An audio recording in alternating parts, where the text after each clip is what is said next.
Ken Curtis met a tragic end shortly after suffering a heart attack caused by the words of his wife Dan Blocker left this world far too soon. His sudden passing shocking a nation that had welcomed him into their living rooms every Sunday night. Born Bobby Dan Davis. Blocker on December 10, 1928, in DeKalb, Texas. He arrived in this world as a force of nature, literally weighing 14 pounds at birth, foreshadowing the larger-than-life presence he would become.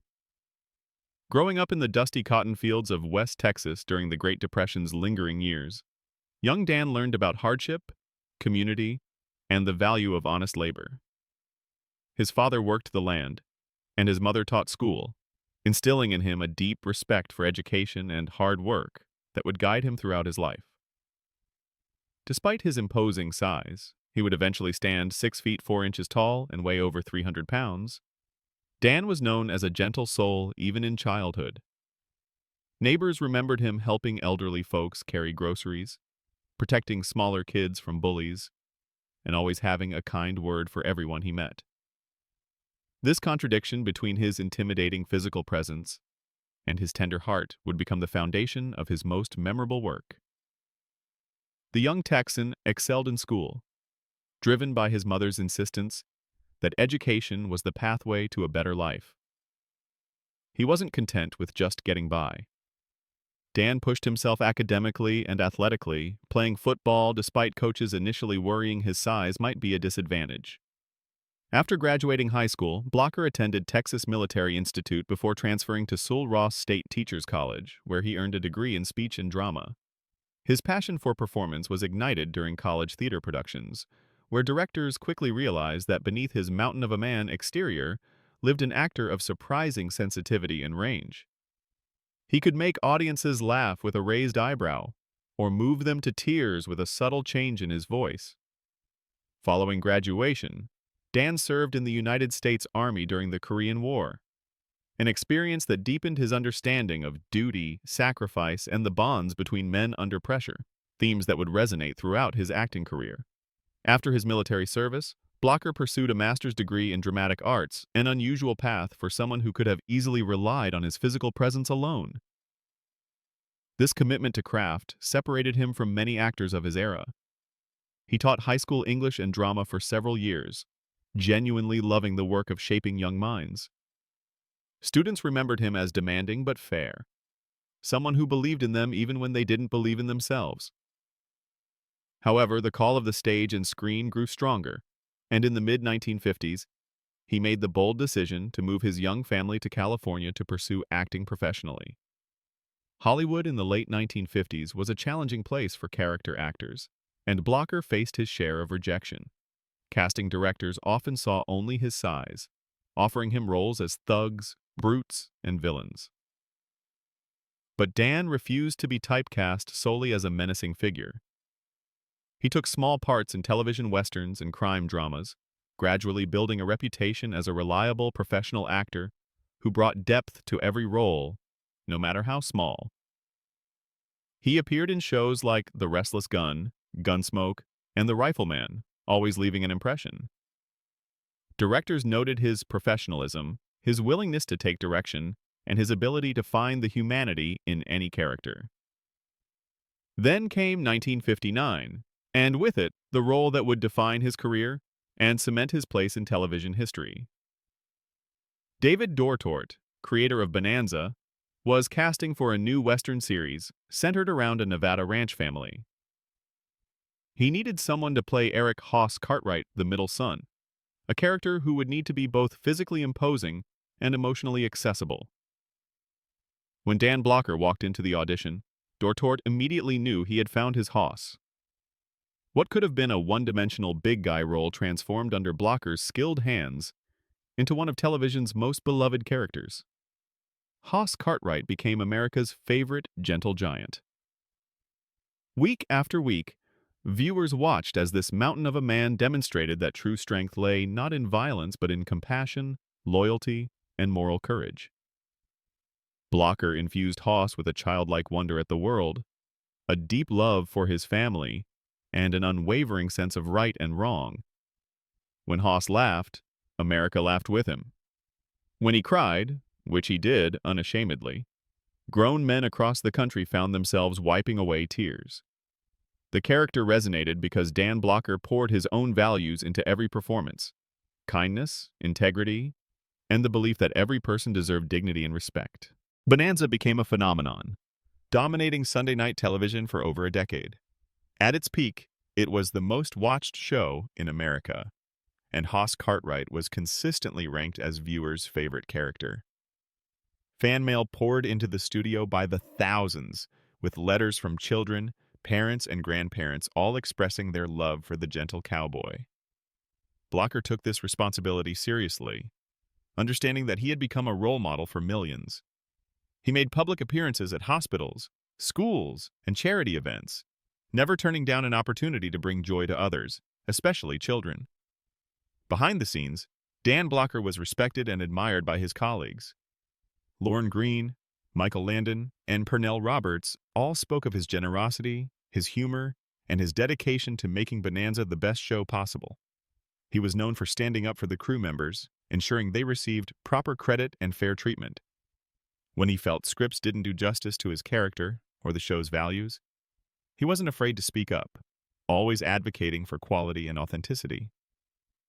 His dressing room was known as a gathering place where cast and crew would come to share stories, seek advice, or simply enjoy his company. Dan Blocker's personal life reflected the same values he portrayed on screen. He married Dolphia Parker in 1952, his college sweetheart, and their marriage was, by all accounts, a partnership built on deep love and mutual respect. Dolphia provided stability and support as Dan navigated the unpredictable waters of show business. Together, they raised 4 children, and Blocker was fiercely devoted to his family. Despite the demands of filming, he prioritized time with his wife and kids, coaching Little League, attending school plays, and making sure his children understood they were more important than any television show. Friends often remarked that Dan was the same person at home as he was on screen: warm, funny, protective, and present.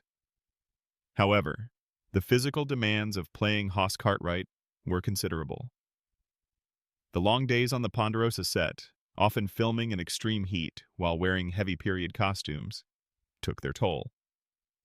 Blocker's weight, while perfect for the character, created health challenges that he tried to manage privately. He didn't want to worry his family or disappoint his fans. In early 1972, he began experiencing troubling symptoms: fatigue, shortness of breath, and discomfort that he initially dismissed as the normal aches of a man in his 40s who worked long hours. Those close to him noticed he seemed more tired than usual, but Dan characteristically downplayed his concerns, joking that he just needed a vacation. In May 1972, the symptoms worsened. Dan was scheduled for what doctors assured him would be routine gallbladder surgery. It seemed like a straightforward procedure, nothing to worry about excessively. He checked into the hospital with his typical good humor, joking with nurses and staff, never imagining he wouldn't return to the Ponderosa. The surgery itself went as planned, but in the hours that followed, complications arose. A blood clot formed, traveling to his lungs, a pulmonary embolism that his already stressed cardiovascular system couldn't overcome. On May 13, 1972, Dan Blocker died suddenly at the age of 43. The news sent shockwaves through Hollywood and across America. It seemed impossible that someone so vital, so full of life, could be gone so suddenly. The Bonanza cast and crew were devastated, and Lorne Greene reportedly wept openly upon hearing the news. Production shut down as everyone struggled to process the loss of their friend and colleague. Michael Landon said it felt like losing a brother, and the void Dan left behind could never be filled. For the millions of fans who had invited Hoss Cartwright into their homes every Sunday night, the grief was profound and personal. Letters poured into the network and the Blocker family by the tens of thousands, each expressing heartbreak and sharing stories of how Dan's portrayal of kindness and strength had impacted their lives. Parents wrote about how their children had learned lessons about compassion from Hoss. Veterans shared that watching Bonanza had helped them readjust to civilian life. Teachers explained how they used clips of the show to discuss moral courage with their students. The 14th season of Bonanza premiered without Dan Blocker, and it was never the same. The producers tried to continue, but the chemistry that had made the show special was irreparably broken. The series ended after one more season, unable to overcome the absence of its heart. To this day, fans and television historians agree that Bonanza died when Dan Blocker did, even though it took another year for the final episode to air.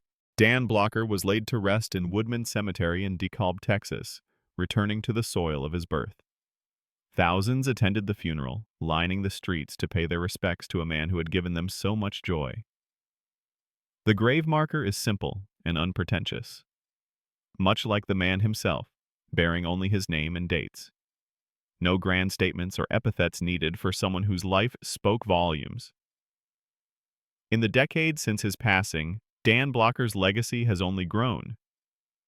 New generations discover Bonanza through reruns and streaming services, and they invariably fall in love with Hoss Cartwright. The character remains a touchstone for depicting masculinity that embraces both strength and tenderness, proving that a real man can be gentle, can cry, can choose peace over violence. In an era where toxic masculinity is finally being questioned and challenged, Dan Blocker's portrayal of Hoss Cartwright offers a roadmap for a better way. Those who knew Dan personally still speak of him with reverence and love. They remember his booming laugh, his fierce loyalty, his genuine interest in others, and his complete lack of pretension despite his fame. He never forgot where he came from or let success change his fundamental decency. In a business known for ego and artifice, Dan Blocker remained refreshingly authentic. The tragedy of Dan Blocker's death lies not just in its suddenness, but in all the work left undone, the performances never given, the lives he might have continued to touch. At 43, he still had so much to offer, both as an artist and as a human being. Yet, perhaps there's also something fitting about him leaving at the height of his powers, forever young in our memories, forever riding across the Ponderosa with that gentle smile and generous heart. His story reminds us that heroes don't always carry guns or win fights. Sometimes the greatest hero is the one who chooses kindness when cruelty would be easier, who stands up for the powerless, who leads with his heart. Dan Blocker lived that truth every day, both on screen and off, and in doing so, he left this world a better place than he found it. That's the real measure of a life well lived.